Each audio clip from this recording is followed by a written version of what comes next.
Bună, dragilor, și bine ați venit la o nouă citire. Dacă titlul te-a atras, înseamnă că ai aici cu siguranță un mesaj pentru tine. Îți mulțumesc pentru că mă urmărești, îți mulțumesc pentru că mi-ești alături. Dacă vrei și tu o astfel de citire, te invit oricând cu drag doar pe aplicația de tarot și astrologie Cristina Zurba, disponibilă atât pe iPhone cât și pe Android. Hai să vedem așadar mesaje, ce trebuie tu să știi pentru tine, pentru casă, în curând în viitor, ce nu știi pe neașteptate și ce o să te mire. Ok, a început citirea. Avem un as de bâte, da? Mult entuziasm, multă pasiune, multă voie bună, o oportunitate văd aici. Dar la baza pachetului avem așa, împăratul și regina de spade.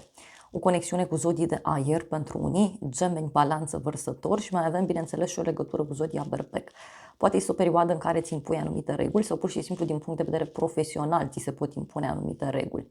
Ce mai văd eu aici e că e posibil să fii într-o perioadă în care ai o conexiune foarte puternică cu un bărbat suspus. Este un bărbat care, știu eu, are putere, poate pentru unii să fie cineva cu autoritate din familie, fie de la locul de muncă. Dar, oricum ar fi aici, este clar faptul că e foarte multă hotărâre, care, repet, fie ți aparține ție, fie e vorba de cineva de prin jurul tău. Apoi, asul de bâte pentru tine. Deci e un moment aici în care te bucuri, văd foarte mult entuziasm, foarte multă dorință de a acționa într-un mod nou, văd de asemenea tot pentru tine și o bucurie foarte mare. Poate pentru unii să fie vorba despre un nou început, fie un nou mod de a acționa, fie este o persoană nouă care vă intră în viață, o pasiune nouă pe care vă găsiți, dar și o speranță așa din tot sufletul, cum că totul o să fie bine. Hai să vedem pentru tine, da? Ce cu acest as de bâte? 9 de bâte, roata destinului pentru tine. Deci, văd aici o persoană care se simte obosită, poate să fie și un moment în care îți iei inima în dinți și spui, uite, cu ultimele forțe, eu acționez. Mai văd, bineînțeles, și o schimbare de destin care se petrece pe ultima 100 de metri. Și are legătură, uite, cu banii, da? Poate aștepți o sumă de bani, poate aștepți un răspuns din punct de vedere profesional și se pare că acesta are șanse să vină. Apoi avem asul de bâte și regina de monede. Ok, deci speranța asta eu cred că are legătură cu banii sau cu grija față de ceilalți sau pur și simplu cu stabilitatea ta ca și persoană. Mai văd și o legătură cu zodii de pământ, Taur, Fecioară, Capricorn. Unii poate sunteți foarte entuziasmați în legătură cu un proiect sau în legătură cu o sumă de bani. Pentru casa ta avem ermitul, o legătură cu zodia Fecioară. Pentru casa ta, uite, e un moment în care simți nevoia să te izolezi, simți nevoia să stai mai mult singur sau singură. Poate să fie și o perioadă în care liniștea și pacea se așternă în casă și în familia ta, dar tot ermitul ăsta poate să vorbească și despre o persoană care tot se străduiește aici să-și găsească un anumit echilibru din punct de vedere emoțional. E o perioadă în care simți nevoia să meditezi, simți nevoia să stai mai mult singur, poate chiar nu simți nevoia să intri foarte mult în contact cu membrii familiei sau cu oamenii din jurul tău. Mai văd și o conexiune cu o persoană foarte înțeleaptă, dar în același timp și retrasă. E acea senzație de singurătate, doar că, uite, avem pajul de spade, e ca și cum vrei să stai singur sau singură ca să studiezi ceva intens, ca să analizezi ceva mult mai intens. Mai văd, uite, și un rege de spade, cineva care este foarte interesat de casa ta, cineva care e puțin instabil, poate din punct de vedere psihic, poate este o persoană care nu prea știe ce își dorește. Bun, avem așa, îndrăgostiții și puterea, o legătură cu zodia Leu, zodia Gemeni. Pentru casa ta, văd și o persoană, uite, care se gândește la tine, e o persoană care vrea să-ți vină în vizită, e o persoană care se simte atrasă de tine. Tot pentru casa ta, ce mai văd eu aici, o legătură foarte puternică, fie cu un personaj căruia îi place așa să trăiască mereu în luptă, să trăiască mereu în agitație, doar că e ca și cum tu vrei liniște. Unii e posibil să vă dați seama în perioada aceasta ce anume vă agită, ce anume vă strică liniștea. Da? Uite, totuși avem și o reacție dură a acestui rege de spade. Posibil ca acest om să reacționeze mai dur, adică până acum poate doar a stat la pândă, doar a dat mesaje, a stat, a așteptat și turnul ăsta, bineînțeles, reprezintă și o agitație. Dar și un moment prin care omul ăsta se poate revolta. În curând, 7 de spade, o persoană dezamăgită, cineva care fuge, cineva care își urmărește interesul. Tot în curând aici văd o persoană care se simte dată deoparte. Poate să fie, uite, și că ție ceva nu-ți place, ceva nu-ți convine, dar poate avea legătură, bineînțeles, și cu o persoană, cum să zic eu, foarte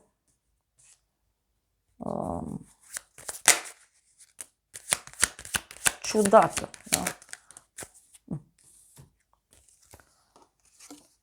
Doiul de bâte, 10 de spade, luna, o legătură cu zodia pești.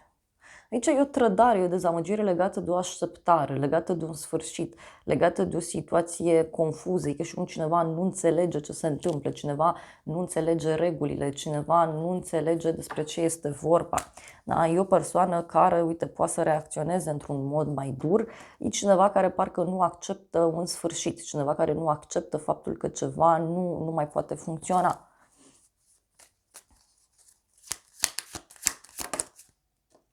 Ermitul. Poate are legătură cu viața ta personală, pentru că, repet, e cineva aici care se simte dat deoparte, e cineva care nu prea înțelege ce se întâmplă. Pe de altă parte, e posibil tu să stai să privești reacția acestei persoane. Marea Preoteasă. Mai avem. Deci pot fi niște informații care ies la suprafață, o trădare, sau poate să fie vorba și despre o persoană care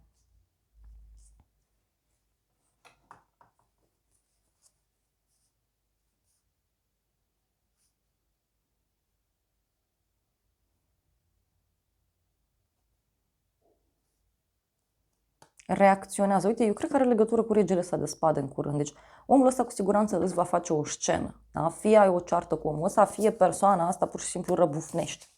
În viitor, cavalerul de cupe, cineva care îți face o propunere de dragoste, unii poate primiți o veste bună de la o persoană foarte dragă sufletului vostru, pot fi complimente pentru unii, pentru alții pur și simplu pot fi vești extraordinar de benefice, care țin de, nu știu, un proiect creativ, vești bune care, repet, în general țin de dragoste. E cineva aici care îți vine cu o ofertă, cu o propunere, o persoană romantică.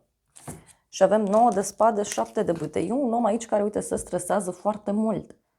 Se stresează și atunci are curajul necesar și îți spune, are curajul necesar și ia legătura cu tine.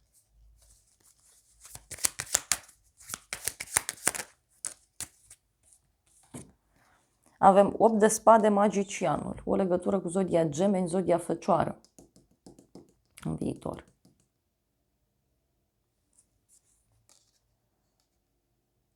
E un personaj aici care vrea neapărat să-și impună punctul de vedere. E cineva care e puțin stresat pentru că are un plan în minte pe care vrea să-l ducă în realitate. Ce nu știi tu? Justiția. O legătură cu zodia Balanță. O decizie care s-a luat undeva, un adevăr. Justiția poate să reprezinte și o decizie juridică pe undeva anume și de care încă poate n-ai aflat. Și tot justiția asta, bineînțeles, poate să aibă legătură și cu cineva care are puterea în mână. Avem 10 de bâte, 7 de spade, ce nu știi tu. Cineva care se simte neîndreptățit. Sau o persoană care are o presiune foarte mare pe spatele său. E o persoană care trece prin niște schimbări mari și care este dezamăgită. Da? Dar mai poate să fie și un personaj care, la limita timpului, ia o hotărâre. Pentru că e o presiune aici mare care se pune pe cineva. Soarele și judecata, o legătură cu zodia Leu. Ce nu știi tu, uite, poate avea legătură cu un bărbat sau poate avea legătură cu o discuție pe care persoana asta o are cu acest bărbat.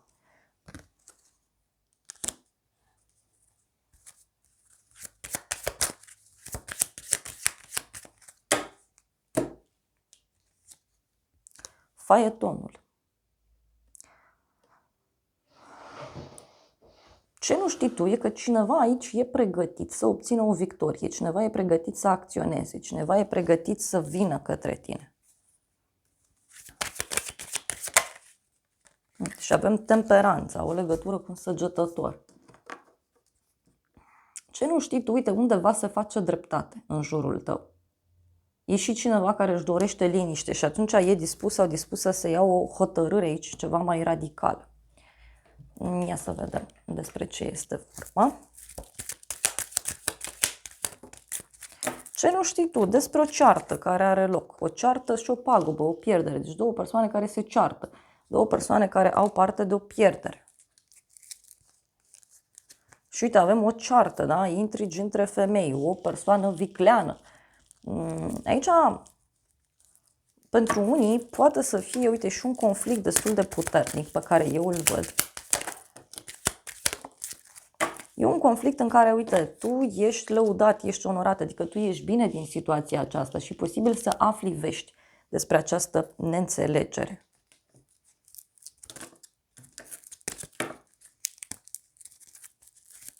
Cineva vrea să-și facă dreptate și, repet, e ceva legat și de un bărbat.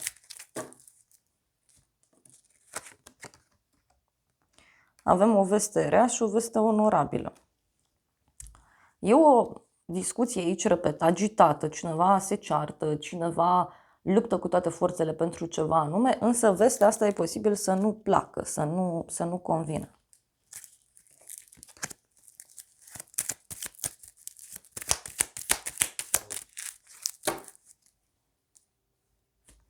Avem o bucurie mare. Deci sunt e ceva aici ce se decide în jurul tău, care e cu mare bucurie pentru tine.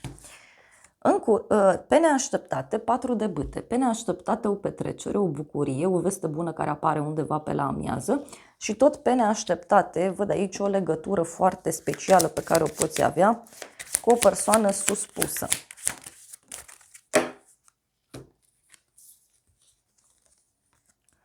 Patru de bâte, marele preot, 8 de bâte. O legătură cu zodia Taur avem aici. Pe neașteptate, uite, poate să fie o invitație la o petrecere, o invitație la o zi de naștere sau chiar o veste pe care o primești în legătură cu un cuplu. De asemenea, pe neașteptate, e posibil ca cineva să-ți ia apărarea într-o situație încurcată. Dar este clar aici că văd eu o veste care te eliberează, e o veste foarte, foarte bună. Poate să fie ceva legat de perioada sărbătorilor sau poate să fie, uite, 4 de monede, 7 de monede. O deblocare în legătură cu ceva ce tu ai așteptat. Adică și cum ai așteptat foarte mult vestea asta, ai așteptat foarte mult ceva anume și lucrurile, da, încep să se deblocheze. Poate e ceva la care nici n-ai sperat. Și ce văd eu? Uite, avem o dragoste sinceră cu intrigi între femei și lacrimi, da? Pe neașteptate. Poate o persoană care îți oferă dragoste sinceră, poate e vorba de o persoană care ține la tine, doar că, repet, are legătură și cu agitația asta. Și avem un bărbat tânăr și un prieten sincer. Deci un bărbat aici care îți dă niște vești bune. Un bărbat care îți este alături.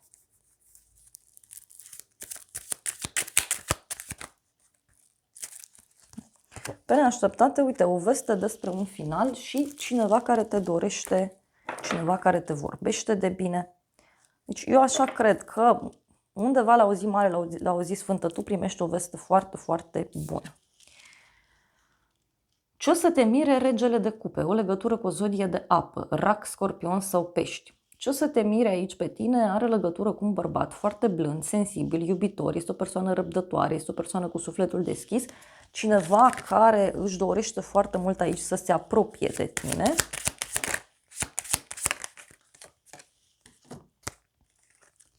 Și avem împăratul și steaua, o legătură cu zodia berbec, zodia vărsător. O veste pe care un bărbat ți-o dă. Da? E o veste care fie vine pe partea de online, fie pentru unii poate să apară o deblocare în legătură cu o situație.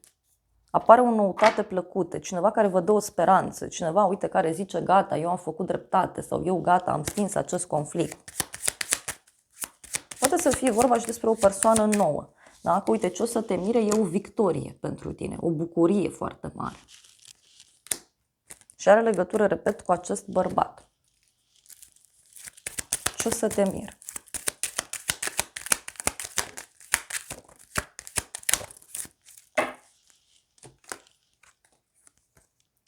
Casă străină, piedici și proces și judecată. Ce o să te mire? Undeva, nu știu, într-o instituție, într-o firmă străinăție, acolo sunt niște probleme, da? Și în legătură cu asta se ia o decizie.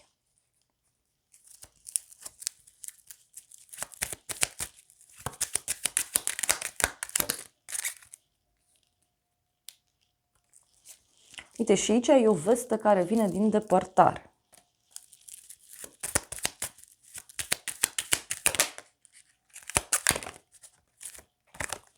Și avem boală, bani puțini și supărare și surpriză.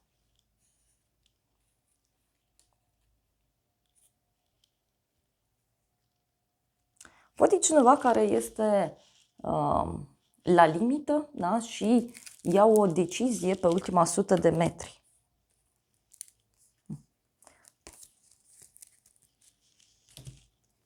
Ia să vedem noi ce spune și acest oracol în situația asta.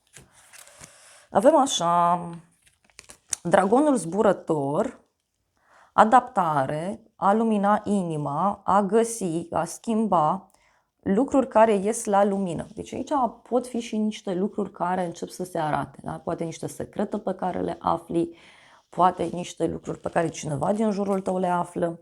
Iar apoi avem un cuțit înfipt în spate, da? Durere, separare, pierdere, decepție, un atac șocant, niște minciuni. Și avem o inimă frântă. Cineva care se simte pierdut.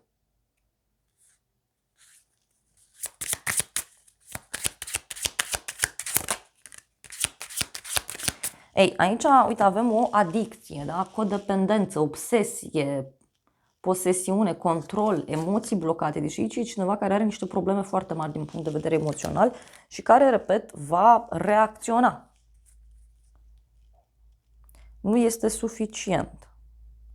Cineva care nu are încredere, cineva care se sabotează, e o persoană frustrată aici. Deci cineva care consideră că niciodată nu e suficient.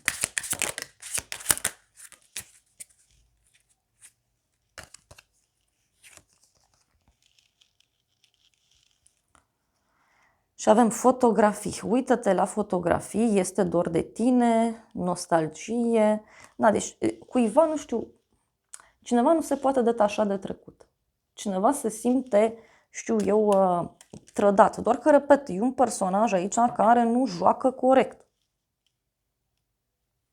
Uite, și aici avem niște mesaje, apeluri telefonice, o nouă fază, o reînnoire.